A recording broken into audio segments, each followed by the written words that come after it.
Hello, and I'm going to be covering democratic centralism here on Radical Engagements today from Scott Nappalos' Democratic Centralism in Practice and Idea, a Critical Evaluation.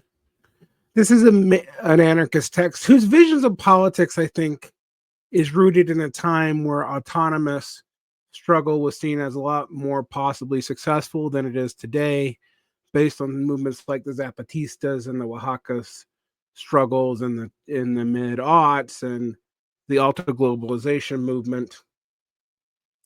I have to say that, like reading Graeber from the same time period, the positive politics in this seem naive from today's standpoint.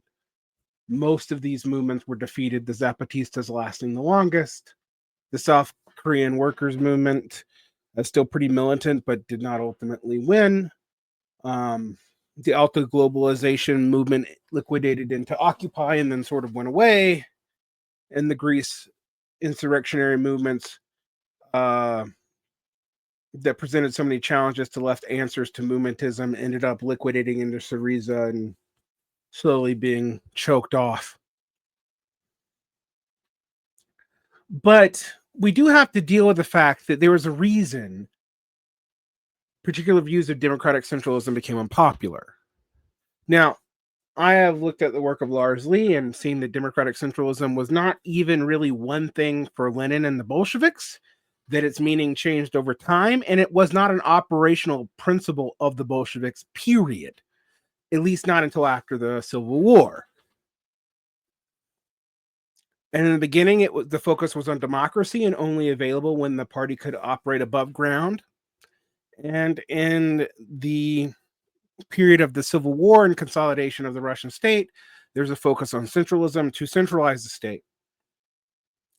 And that these Civil War concessions were made permanent later on and repeated in both ML and Trotskyist groups ad infinitum afterwards, seemingly leading to massive sectarianism, particularly when combined with stuff like faction bans. But nonetheless, this is going to be one of the few times where I'm devoting a series to a reading again. I have been hesitant to do that because there's a lot of fall off. So I'm going to try to break this up into clear sections. But I want to talk about this. I'm going to be debating this text too. I don't know that I agree with all of it, but it covers a lot of the pieces of the history in more detail than a lot of the other stuff I've read, including stuff by good scholars of Marxism, who often took at face value the starting point that democratic centralism came from the Bolsheviks. It didn't. It might even predate the SPD. All right. Now, centralism and democracy were both important points for Marx, so we can't write it out, but Marx also didn't have any doctrine of democratic centralism. He had a doctrine of centralism. You can see that in a lot of his writings on authority, his arguments with anarchists, and particularly after the events between him and Bakunin and him and the Blanquists in the First International. But we don't see is like a former doctrine of democratic centralism that has some kind of clear articulation. So where does it come from? Why did it get such a bad reputation? Why did it come back as it has? And what are we looking at? And I think this text will help us get to some of that, but not all of it. As I said, its vision of positive politics seems very dated and of its time too. Seems very Gen X, for lack of a better term. Distrusting of formal organization, very horizontalist, etc., etc. And while I don't agree with Vincent Bevan's answers to a lot of these problems, I do think Bevins is right that there are a lot of problems in this. So let's go into this text. The terrain is changing beneath our feet. Since the collapse of the majority of the official communist regimes, asterisk in 1992, the world has witnessed both events and ideas that have undermined the former dominant thinking within the left. The Zapatistas, mostly in the 90s, Argentina in 2001, that didn't go so well. South Korean workers movement went a little better. Oaxaca uprisings, which happened about every 4 years since then, the struggles around anti-globalization, which liquidated into normal liberal politics eventually, and Greece's series of insurrectionary movements, was liquidated into Syriza and then got defeated, have increasingly presented challenges to the traditional left answers to movements and organizations. In previous eras of Marxist-Leninism was the nexus which all currents by default had to respond to either in agreement or critique. Today, increasingly anarchist practices and theories have come to play this role. And by 2016, anarchists will become the bête noire of most socialists again because we find them annoying. Now, I don't say this as to insult my anarchist friends. I actually am not here to do that. In fact, I think what is interesting is how this flare up of anarchism that came off of the collapse of the Soviet Union really did have some interesting things to say about why that happened, and yet also ultimately couldn't really form a politics that could address the problem on any international scale. Now you might go, well, but we have alternatives that did. Well, you haven't won either. So maybe we haven't come up with a politics that can address this. So let's look at where the problem emerges. Back to the text. As a member of an anarchist political organization, a friend of mine once told me that I, in fact, was practicing democratic centralism. This was perplexing because the group had no resembling structures, practices, or the associated behaviors of democratic centralism. However, I was told that since we debated, came to common decisions, and acted on that collective democracy, we were in fact democratic centralists. Now, if Lars Lee was right, that would have been true by the definition of democratic centralism between 1905 and 1907 in the Bolshevik Party, but not any other time, really. All right. This kind of productive confusion led to questions about the concept and why the target of democratic centralism had shifted.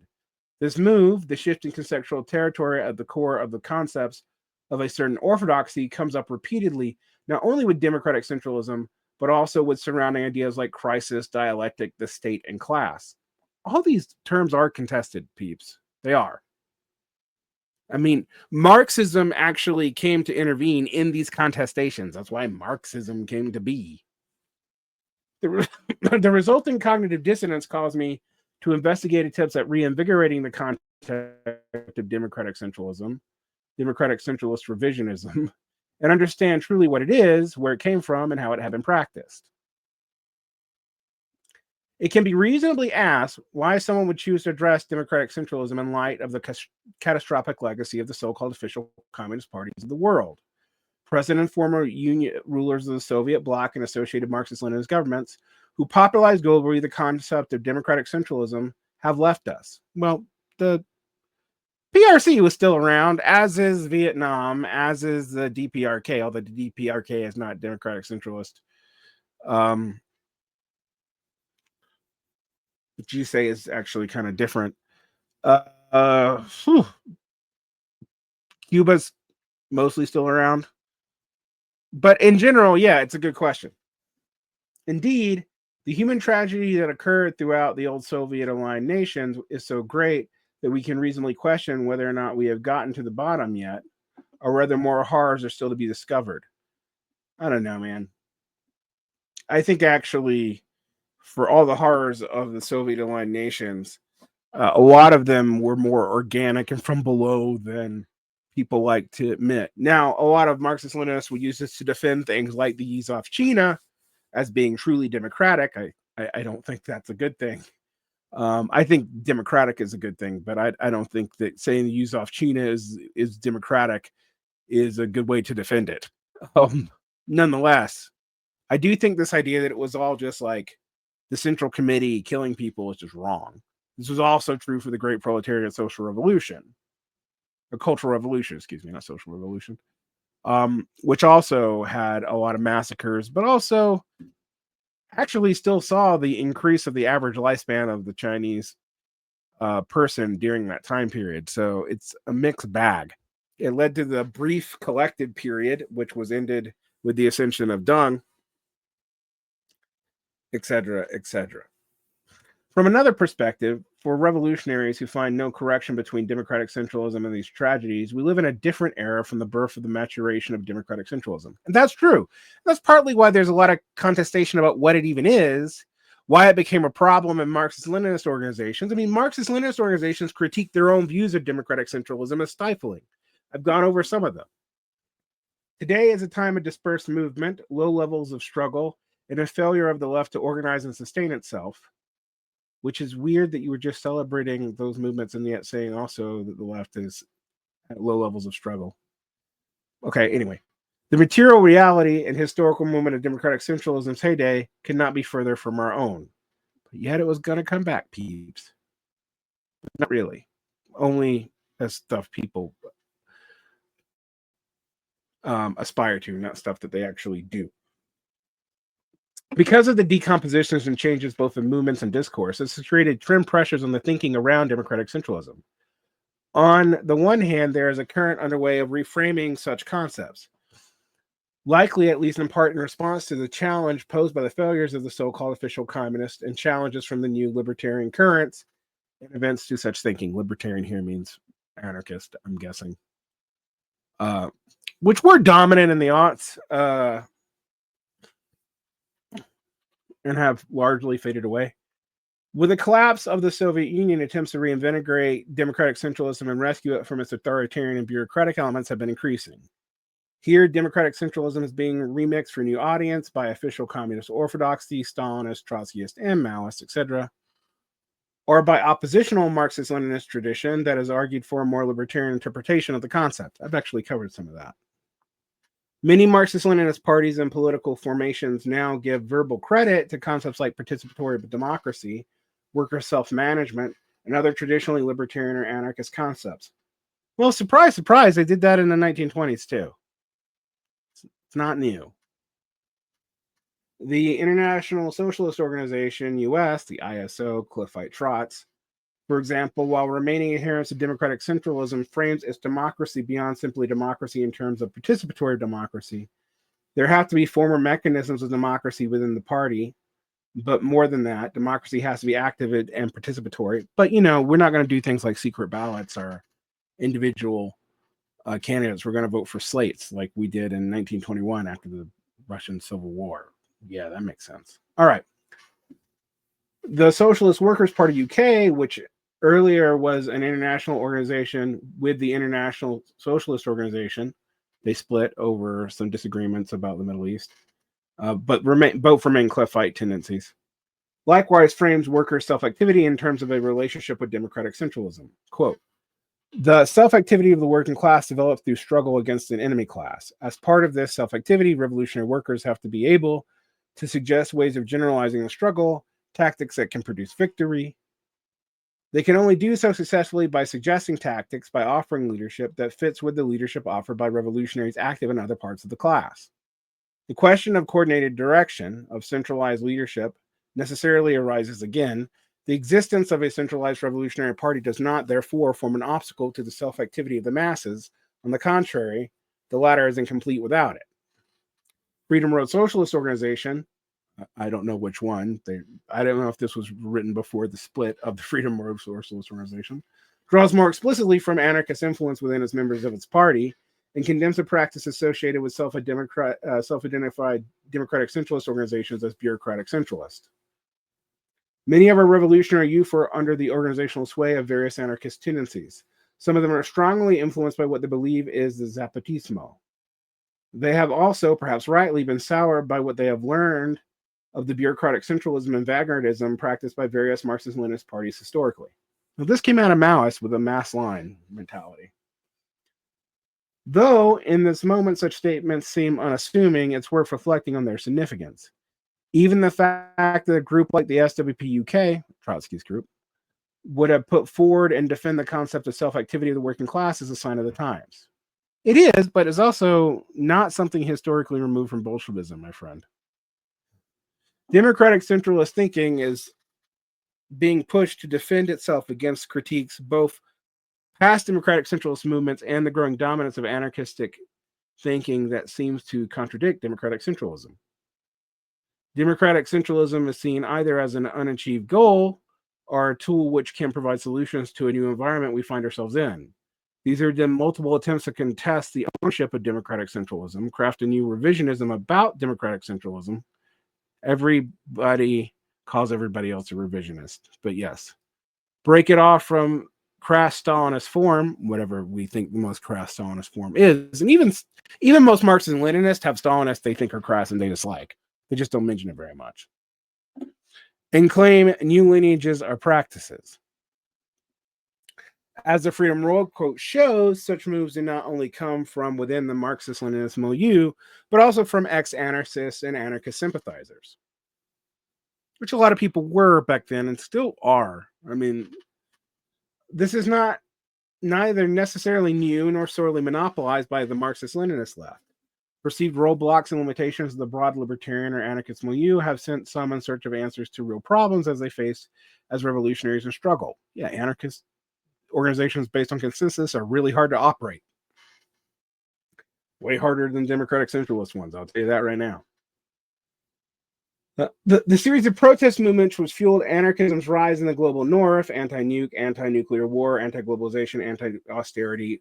You'll notice that this was tied to single issues and not actually historically related to early 20th century anarchism, which is something that I tried to point out before when I talk to anarchist thinkers, and they often agree with me, that there's a shift after the Spanish Civil War with anarchism, and there's like a breach in the history and in the traditions. There are some European anarchists that can trace, stuff back to that time period, and maybe some Murray Bookchinnites and whatnot. But in general, 90s and aughts anarchism was very movement based and very morality based, and was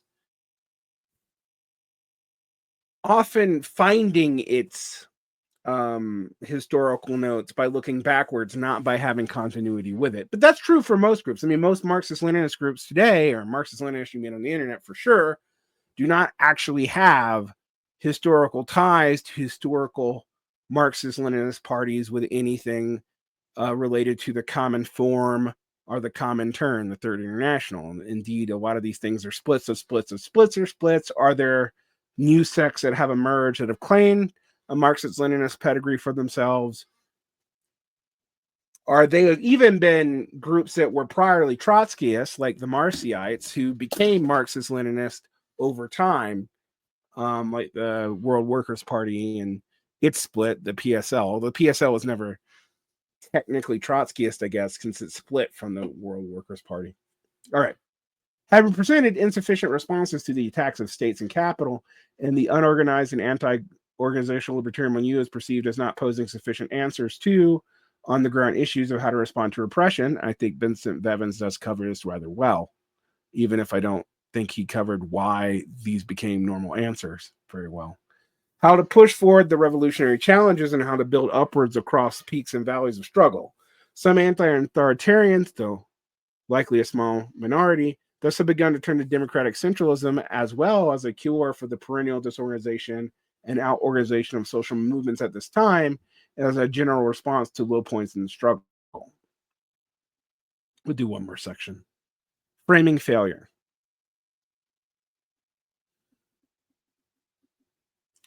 It is worth noting, though, in both cases, there's thinking around organizations that connect the theory of organization across the periods with specific problems of the movement today. Many thinkers attempt this move, for example, when people try to account for the failures of revolutions in terms of the actions, absence, or presence of specific revolutionary organizations. Surely those things are factors, but there is a larger elephant in the room. Yeah, asterisk. I would say that there's an overemphasis on intellectual lineage and deviation, even amongst people critiquing the left from the left today. Let's take the Western Marxist thing, which is mostly about ideas, and puts a lot of emphasis on the effects of frankly, intellectuals. And a lot of missing the context, because it's easier to do, intellectual histories about intellectuals than it is to figure out all the context in which those intellectuals were operating in and around. Take the Spanish revolutions of 1936, for example. One series of analysis relates to the questions of organization, either from Trotsky, the Friends of Derick, the factions in the CNT, or the relationship to the organized international movements. In other words, Why weren't particular organized revolutionaries able to win the war, deepen the revolutionary process, or beat back sabotaging reformist tendencies? I mean, why weren't they, though? Another question, though, is why did the Spanish popular classes fail to intervene at key moments when there were organized tendencies represented in such positions? Which is actually a better question. These are separate questions and elements in the situations. There are organizations, there are revolutionaries, there are revolutionary forces, and there are activities of popular classes, as diverse and complex as they are. And we should separate out these questions about organizations from large-scale popular questions. Abso-fucking-lutely, you should. You can't reduce revolutionary failures just to the ideas around the revolutions. And a lot of people want to because it's just easier to talk about. The two are bound up together, but answers to one do not necessarily provide answers to the other. To be concrete, even if you have the perfect organization with the correct line in 1936 Barcelona, it's not given that the people would have destroyed the state and assumed popular control. To just say that the question of revolution is bigger, though not independent, than the organization. The project to revise, expand, or reframe democratic centralism arises from these instincts about organizational questions settling political problems. Ding, ding, ding, ding, ding. Some of this is much larger than which principles you hold. And trying to do so, democratic centralist thought is pushed in a number of directions that cannot be reconciled. In opening up this discussion, the intention is not just to point the independent anarchist communist organizational history, but rather the question the way in which the project of democratic centralist revision approaches organization and our conjecture today, here, and with our problems. Defining the debate. In Petrograd during the summer of 1917, the six-party Congress of the Russian Social Democratic Labor Party, Bolshevik, occurred. At this Congress, it was later reported that the Bolsheviks defined democratic centralism as follows. 1. That all directing bodies of the party from top to bottom shall be elected. 2. That party bodies shall give periodical accounts of their activities to their respective party organizations. 3. That there shall be strict party discipline and subordination of the minority to the majority. 4. That all decisions of the higher body shall be absolutely binding on lower bodies and on all party members. The first 3 points are relatively uninteresting, whether we think of directing bodies, elections, minorities, and discipline. The fourth stands out. The history the quote is drawn from was written by a special commission of the Communist Party Central Committee under Stalin, shortly following some of the worst purges in the 1930s and the liquidation of much of the leadership of the Bolsheviks from the revolution having been murdered, aka what I tend to call the Yuzovchina, and what Stalin was to the Bremen Yuzov later on. Most of the content of this article arose from a debate with friends about the legitimacy of the first point above. There are a number of factors. Was it real? Is this actually what democratic centralism represented, or merely a Stalinist aberration? To what extent did it really represent Bolshevik practice? Is democratic centralism inherently Leninist, or is it something more of a fundamental concept? Did it represent it only for certain periods? Is there another way of interpreting it? I think, following the work of Lars Lee, did it represent only for certain periods? Yes, the definition changed even within the Bolsheviks. And 2, is there another way of interpreting it? Also, yes, if you read the works of Nevsky and Lars Lee. But anyway, critics from the libertarian left have often been content to merely attack the most obvious and egregious forms of democratic centralism. This leaves these critiques open to quick dismissal and wastes an opportunity to expose core political issues that can help our movement grow. I mean, your movement kind of didn't grow after a certain point, but it did until Occupy. All right. It is useful then to engage the theory, take on democratic centralism at its best arguments on its own terms, and provide everyone's understanding of the dangers of democratic centralism so that we do not face the same problems under a different banner. Oh, I often see the same problems under a different banner. This consensus shit actually goes a lot of the same way. Anyway, democratic centralism will be addressed on 4 fronts to provide a wider scope than normally is given to the concept. First, where did democratic centralism grow out of, and how did it develop in history? And I think most people start this too late because they start with Lenin and it comes before him. Second, What did oppositional revolutionaries who contested the ideas of democratic socialism outside the orthodoxy refer in understanding the debate? Third, moving to the US context, how did democratic centralist practice function in recent history?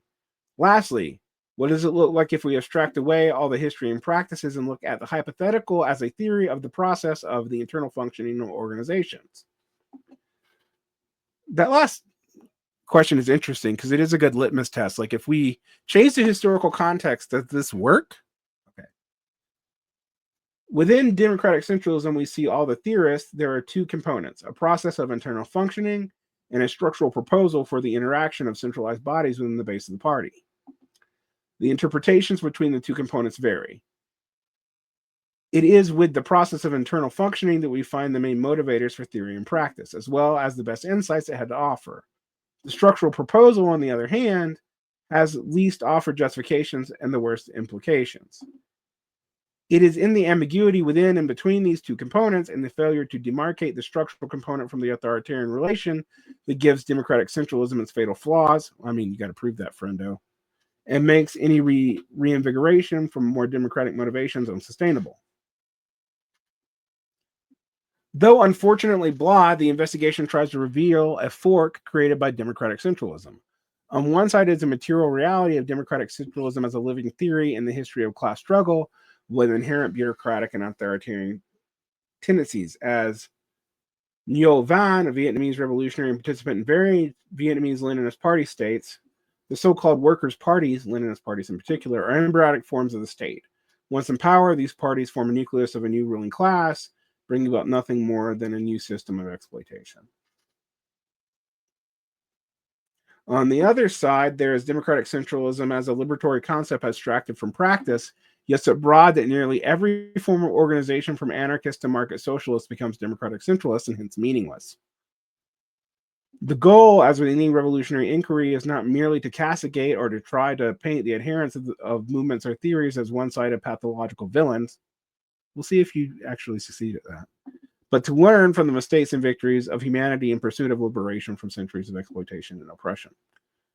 We will close not simply with the critique, but instead with a brief description of the different methodologies for revolutionary organization. Called Especifismo. I've never been able to say this, but I know these guys. Specifismo, dual organizationalism, platformism, or other types of simply anarchist communism. This tradition developed its way of thinking and acting in unity with the structures or concepts of democratic centralism. In unity without the structures and concepts of democratic centralism. Although platformism kind of gets critiqued for being quasi-democratically centralist anyway. Baker talks about that in her book. All right. Coming to life independently in different moments in Asia, South America, Europe, America, this tradition provides answers to the real problems that democratic centralism wrestled with and ultimately failed to address. All right, this is a good place to stop. We will pick back up at the birth of democratic centralism. Now, I hope my listeners can tell that I'm not here to castigate this author or to agree with them. One, I think their positive notions of politics and the movementism of the aughts was kind of naive, but it was pretty common. I mean, I've seen it. I've talked about some Graeber works that reflected the same thing from the same time period. It was a pretty common thing to hear. I was kind of taught it even when I was in school. And secondly, it is going to try to delve into the history here and talk about the reasons why this term is a shifting target, even amongst Marxist-Leninists. And if there's a problem with the term, it's actually in specific forms of it. Why has it gone certain directions, and why have even Marxist-Leninists felt the need to reframe it over and over again, even before the fall of the Soviet Union? Well, we'll come back to that later on. And we'll also talk about how some anarchists and some left communists use the problems of democratic centralism to directly act against all democracy as inherently problematic. Bob Black was one of them. You can see Bordiga doing this. So Bordiga didn't do it because he had a problem with centralism. If anything, he had a problem with democracy. But we'll come back to that later. All right.